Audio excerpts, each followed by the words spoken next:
Hey friends, welcome back to Writer's Workshop. Today is such an exciting day because we get to dive in and learn all of our new strategies about writing information books. So friends, in our last unit, we focused on being storytellers, using our storyteller voice to tell small moments about our lives. And friends, you're still storytellers. I'm sure you're still telling stories all the time. But in this next unit of Writer's Workshop, we are going to be focusing on writing information books and teaching books and thinking about all that we know that we could use to write a book to teach others. So let's start by looking and listening for the difference between a storytelling book and an information book that teaches people. So I want you to listen as I look at an information book. But before we do that, I want you just to think back on our book, Night of the Veggie Monster, back when we were looking at small moment stories. I know you remember all the strategies and things that George McClements did to tell his small moment story. So let's zoom in on the information book and let's think about those differences. So, fire trucks. There are all kinds of fire trucks. This one is a pump truck. It pumps water. It has hoses and a water cannon. And I also see it has a label over there that's showing where the water cannon is. So, what do you think the differences are between an information book and a storytelling book? What were some differences that you noticed? That's right, our information book, it also used photographs, it had labels, and it wasn't using a storytelling voice, it was more of a teaching voice. It was giving us facts and information. It wasn't telling us a story about one time when a kid saw a fire truck. No, it's giving us facts and information about the fire truck. And I see too, it has fire truck real big at the top of the page. That's actually called a heading, and we'll learn all about that. So, let's start thinking what writers do to get prepared to write information books, which is what you're going to do in our Writer's Workshop today. So, when I'm getting ready to write an information book, I have to ask myself, what is something that I know a lot about? What is something that I am an expert in? Because I have to pick one topic to teach about, but it needs to be something that I know a lot about. So I can ask myself, is there a sport, a game, a show, or a kind of animal that I know a lot about? So be thinking about that. And friends, today I'm going to teach you that when you get started writing a teaching book, the writer often becomes the teacher, and they're going to teach their readers all about the topic. So, when doing that, many writers find that it's helpful to use a teaching voice and to use their fingers to help them organize the information.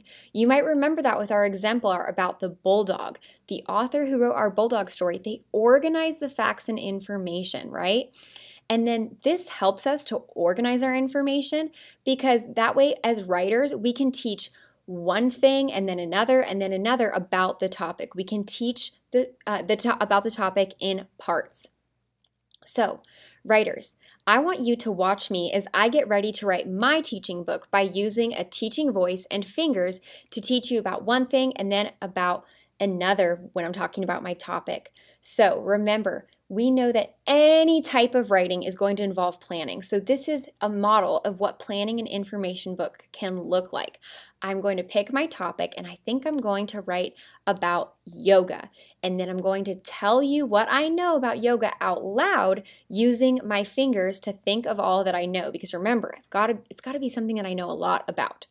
So I'm going to teach you about yoga. Now, this is a fancy class, so sit up straight and get out your invisible notepad to take notes.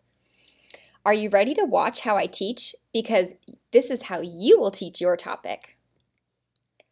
First, in yoga, you do a lot of stretches. Also, to do yoga, you need to have a mat. Another thing, in yoga, you have to work very hard on breathing right. What else do I know?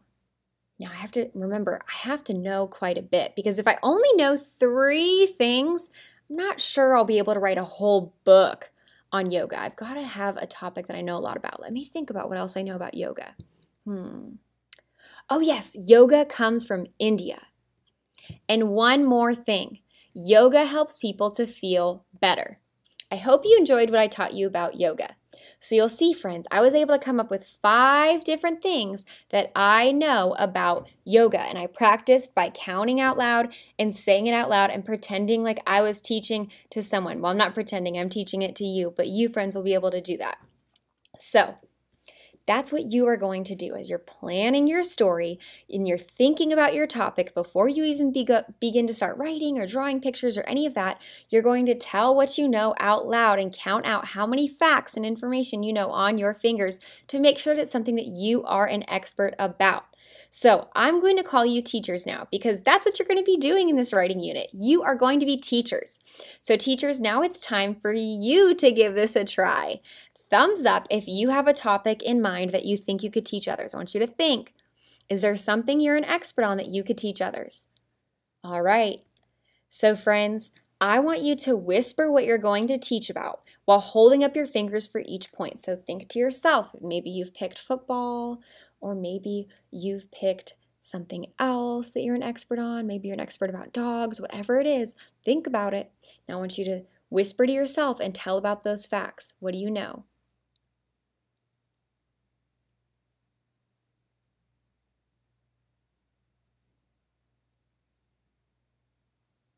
I hope you're whispering to yourself all the facts that you know.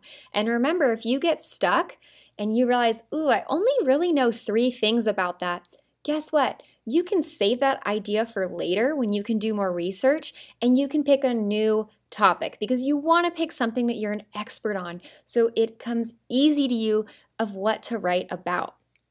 So, friends, I am so amazed about all of the things that you know. It's like I've become smarter just by listening to what you have to say. You friends know so much. So now it's your turn to go write your own teaching book on the same topic that you just whispered about. And I want you to always remember that one way that writers of information books can get ready to write is to teach someone all about a topic. So maybe you have a stuffed animal, or maybe you have a sibling or a grown-up at home that you can practice with before you even begin writing. You're going to practice telling them what your topic is and then telling them those facts out loud so it helps you plan for your own writing. It's helping you because you're going to practice using your teaching voice, and it's going to help you organize the information part by part. Now, something else I want to show you, friends, is our information writing checklist. You, friends, might remember this from kindergarten. So this information writing checklist is so important because it helps remind us all of the things that information writers need to include in their stories. So I'm not going to read all of this to you today, but I'll just read a couple to you to remind you from kindergarten. You're thinking about what you did in kindergarten with information writing and what you're going to use as a first grader now. We still want to use those strategies. So something you'll want to make sure that you're able to check off as you write. I told, drew, and wrote about a topic. I told what my topic was. I put different things I knew about the topic on my pages. I had a last part or last page. I told, drew, and wrote information across pages. I drew and wrote important things about the topic. I told, drew, and wrote some details about the topic. And you, friends, know that goes with any of our writing. We want to make sure that it's easy to read, that our handwriting is neat, that we use punctuation, that we tell our stories in complete sentences. So friends, I want you to be thinking about that kindergarten checklist as you go to write your story today. Remember, before you go to write, it's going to be helpful for you to pick your topic and to pretend to teach it out loud so you can think of all of those different parts that you're going to teach about your one topic. All right, friends, it's your turn. Writers go write.